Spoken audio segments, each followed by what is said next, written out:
Everyone, स्वागत है आप सबका learning with Gautam YouTube channel में। तो आज के वीडियो हम करने वाले हैं क्लास 12th होम साइंस के यानी कि गृह विज्ञान के मोस्ट बीबी ऑब्जेक्टिव क्वेश्चन आंसर को, जो कि आपके आने वाले बोर्ड एग्जाम के लिए काफ़ी ज़्यादा इंपॉर्टेंट प्रश्न रहने वाला है। तो आप लोग वीडियो को अच्छे से ध्यानपूर्वक और लास्ट तक जरूर देखिएगा। तो चलिए शुरू करते हैं फर्स्ट क्वेश्चन से। और पहला क्वेश्चन है हमारा कि शरीर से जल का उत्सर्जन इनमें से किसके द्वारा नहीं होता है। तो शरीर से जल का जो उत्सर्जन है वो श्वसन के द्वारा नहीं होता है, यानी कि ऑप्शन नंबर ए हो जाएगा। नहाने से, पसीना से और शरीर के वन्य पदार्थ से शरीर से जल का जो उत्सर्जन होता है ये हो जाता है, और श्वसन से शरीर से जल का उत्सर्जन जो होता है नहीं होता है। अब अगला क्वेश्चन करते हैं। नेक्स्ट क्वेश्चन है हमारा कि इनमें से क्या सब्जियां प्रदान नहीं करती है। तो सब्जियां जो है वो हमें ऊर्जा प्रदान नहीं करती है, ऑप्शन नंबर बी हो जाएगा। नेक्स्ट क्वेश्चन है हमारा निम्न में से कौन पोषक तत्व है। तो तीनों जो है कार्बोहाइड्रेट, प्रोटीन और विटामिन, ये तीनों क्या है तो पोषक तत्व है, ऑप्शन नंबर डी हो जाएगा। इनमें से सभी जो है पोषक तत्व है।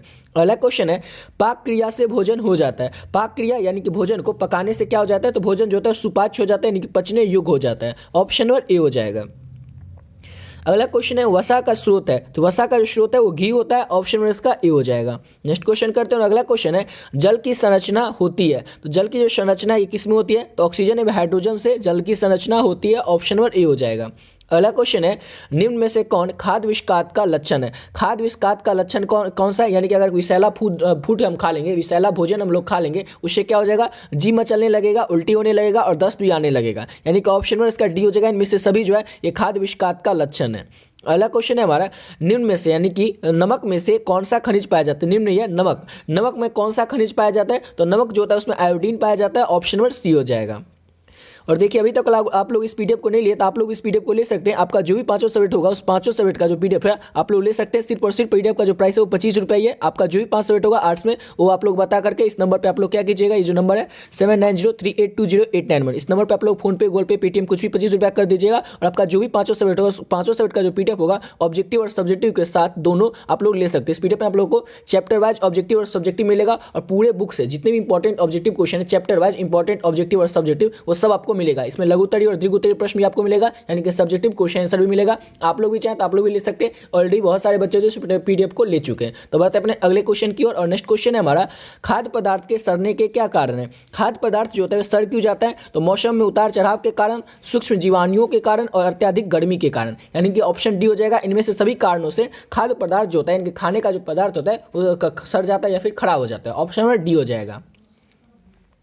अगला क्वेश्चन है कैल्शियम प्राप्ति के स्रोत है। तो कैल्शियम जो है दूध से भी मिलता है, तो इसमें दूध तो नहीं है ऑप्शन में, तो ऑप्शन हो जाएगा इसका डी। इनमें से किसी में नहीं कैल्शियम प्राप्ति के स्रोत है, ये तीनों में से कोई नहीं है। अब अगला क्वेश्चन करते हैं। नेक्स्ट क्वेश्चन है खाद्य संरक्षण का तरीका कौन सा नहीं है। चार ऑप्शन में सबको बताना है कि खाद्य संरक्षण का तरीका कौन सा नहीं है तो प्रशीतन, निर्जलीकरण और खमीकरण, ये क्या है तो ये खाद्य संरक्षण का तरीका है। लेकिन ऑक्सीकरण जो है खाद्य संरक्षण को तरीका नहीं है, ऑप्शन में इसका बी हो जाएगा।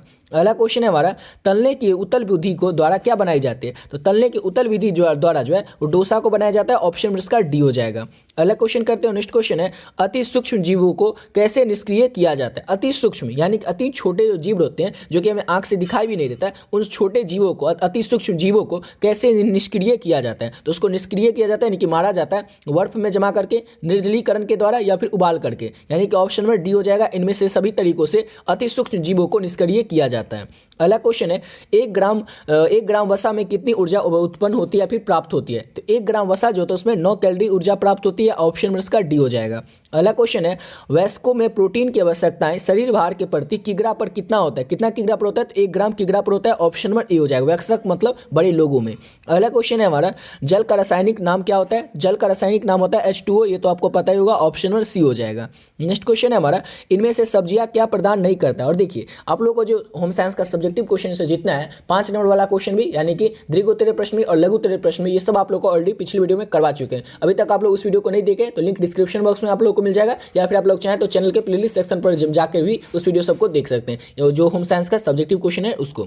अब अगला क्वेश्चन है हमारा इनमें से सब्जियां क्या प्रदान नहीं करता है। सब्जियां जो इनमें से क्या नहीं प्रदान करता है तो ऊपर ही देख लीजिए, सब्जियां जो ऊर्जा प्रदान नहीं करता है। अगला क्वेश्चन है हमारा बेरी किस विटामिन के अभाव में होता है। बेरी रोग जो हो जाता है ये हो जाता है विटामिन बी के अभाव में, ऑप्शन इसका बी हो जाएगा। अगला क्वेश्चन है हमारा खाद्य मिलावट निषेध अधिनियम बनाया गया था। तो खाद्य मिलावट निषेध अधिनियम जो था ये वर्ष 1954 में बनाया गया था। 1954 में खाद्य मिलावट निषेध अधिनियम को बनाया गया था।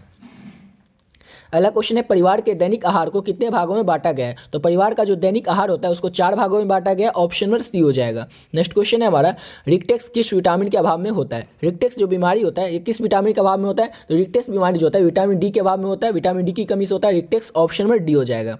अगला क्वेश्चन है हमारा निम्न में से किसे कच्चा नहीं खाना चाहिए। 4 ऑप्शन में सबको बताने कि कच्चा किसको नहीं खाना चाहिए। तो देखिए फल को हम लोग कच्चा भी खा लेते हैं, फलिया को भी हम लोग कच्चा भी खा सकते हैं, जैसे कि धनिया का पत्ता होता है उसको हम लोग कच्चा भी खा सकते हैं। सब्जी को भी हम लोग कच्चा से खा जाते हैं, कई सारा सब्जी जैसे मूली हो जाती है सबको हम क्या करते हैं तो कच्चा भी खा लेते हैं। लेकिन इस गेहूं को जो है इसको तो हम कच्चा नहीं खा सकते, इसलिए ऑप्शन क्या हो जाए तो ऑप्शन में ए हो जाएगा। और देखिए होम साइंस में क्या होता है इस तरह का क्वेश्चन रहता है, सिंपल क्वेश्चन सब जो क्वेश्चन आप लोग को आंसर पहले से पता रहता है, सभी क्वेश्चन का आंसर बस आपको एक बार समझना रहता है, रिवीजन करना रहता है। तो सबके लिए आप लोग को पीडीएफ ऑलरेडी बता चुके हैं। अगर आप लोग इस पीडीएफ को लेकर के पढ़ते हैं तो बहुत ही कम समय में और बहुत ही बढ़िया तरीके से अपने आने वाले बोर्ड एग्जाम की आप लोग तैयारी कर सकते हैं। और जो भी क्वेश्चन आपके आने वाले बोर्ड एग्जाम में होगा उसका 99% क्वेश्चन जो होगा उसी पीडीएफ से आपको देखने को मिल जाएगा। क्यों? क्योंकि उसमें जितने भी इंपॉर्टेंट क्वेश्चन थे हर एक चैप्टर के इंपॉर्टेंट ऑब्जेक्टिव क्वेश्चन और सब्जेक्टिव क्वेश्चन लघुत्तरीय और दीर्घोत्तरीय प्रश्न सभी उस पीडीएफ में ऐड कर दिया। और एक पीडीएफ का जो प्राइस जो है वो उससे नहीं है 25 रुपया। जो भी आपका 5 सब्जेक्ट होगा, जो भी आपका 5 सब्जेक्ट उस 5 सब्जेक्ट का जो पीडीएफ का प्राइस है वो सिर्फ और सिर्फ 25 रुपया रखे, ताकि हर एक बच्चा इस पीडीएफ को ले सकेगा, अफोर्ड कर सकेगा और अपने आने वाले बोर्ड एग्जाम की तैयारी बहुत ही कम समय और बहुत ही बढ़िया तरीके से कर सकेगा।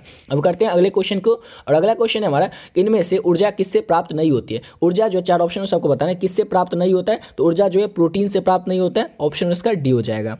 अगला क्वेश्चन है हमारा निम्न में से कौन भोजन को पौष्टिक तत्वों से समृद्ध बनाने की विधि है। तो भोजन को पौष्टिक तत्वों से समृद्ध बनाने की विधि कौन सी है। तो अंकुरीकरण। अंकुरीकरण जो है ये भोजन को पौष्टिक तत्वों से समृद्ध बनाने की विधि है। ऑप्शन नंबर सी हो जाएगा। अगला क्वेश्चन है गर्भावस्था में किसकी आवश्यकताएं बढ़ जाती हैं। तो गर्भावस्था में जो है प्रोटीन लौह तत्व और क्या है अच्छा लौह तत्व की आवश्यकताएं जो होती है वो बढ़ जाती है। ऑप्शन नंबर सी हो जाएगा। गर्भावस्था के दौरान लौह तत्व जो हो जाते हैं उसका आवश्यकता जो हो जाता है वो बढ़ जाता है। ऑप्शन नंबर सी हो जाएगा। अगला क्वेश्चन है निम्न में से सब्जियां क्या प्रदान नहीं करती है। सब्जी जो है क्या प्रदान नहीं करती है। तो सब्जी ऊपर ही क्वेश्चन 2 बार आ गया। सब्जी जो है ऊर्जा प्रदान नहीं करती है। अगला क्वेश्चन है सामाजिक रूप से असमर्थ बालक होते हैं। तो सामाजिक रूप से जो असमर्थ बालक होते हैं वो आबड़ा बालक होते हैं। ऑप्शन नंबर ए हो जाएगा। अगला क्वेश्चन है हमारा किस जीवाणु के संक्रमण से कुक्कर खांसी रोग हो जाता है। किस जीवाणु के संक्रमण से ना कुक्कर खांसी रोग जो होता है वो हो जाता है। तो बैसिलस प्यूटरियसिस से, बैसिलस प्यूटरियसिस से जो होता है इस जीवाणु से क्या हो जाता है कुक्कर खांसी रोग हो जाता है। ऑप्शन नंबर ए हो जाएगा। अगला क्वेश्चन है हमारा सांकेतिक भाषा का प्रयोग होता है। तो सांकेतिक भाषा का जो प्रयोग है किसके लिए होता है। तो सांकेतिक भाषा का प्रयोग गूंगे तथा बहरे बच्चों के लिए किया जाता है। ऑप्शन नंबर डी हो जाएगा। अगला क्वेश्चन है असहाय बच्चे कहे जाते हैं। तो असहाय बच्चे जो है क्या कहे जाते हैं। तो ये मंदबुद्धि कहे जाते हैं, बहरा या गूंगा कहे जाते हैं, अंधा कहे जाते हैं, यानी कि ऑप्शन नंबर डी हो जाएगा। इनमें से सभी कहे जाते हैं असहाय बच्चे। अगला क्वेश्चन है हमारा कितने माह के बच्चा गलगला सीख लेता है, गलगलाना सीख लेता है। कितना माह का जो बच्चा रहता है वो गलगलाना सीख लेता है। तो 3 माह का जो बच्चा रहता है वो गलगलाना सीख लेता है। ऑप्शन नंबर ए हो जाएगा। अगला क्वेश्चन है व्यक्ति की रोग तथा मृत्यु से लड़ने की क्षमता को कहते हैं। व्यक्ति की रोग तथा मृत्यु से लड़ने की जो क्षमता होता है उसको हम क्या कहते हैं। तो रोग निरोधी क्षमता कहते हैं। ऑप्शन नंबर सी हो जाएगा। अगला क्वेश्चन है हमारा निम्नलिखित में से कौन वायु के द्वारा संवाहित रोग नहीं है। वायु के द्वारा संवाहित रोग कौन नहीं है। 4 ऑप्शन आपको बताना है। तो अतिसार जो है ये वायु के द्वारा संवाहित रोग नहीं है। अगला क्वेश्चन है उच्च तापमान तथा त्वचा पर लाल दाने किस रोग के लक्षण है। उच्च तापमान तथा त्वचा पर लाल दाने जो है किस रोग के लक्षण है। तो ये खसरा रोग के लक्षण होते हैं। ऑप्शन नंबर सी हो जाएगा।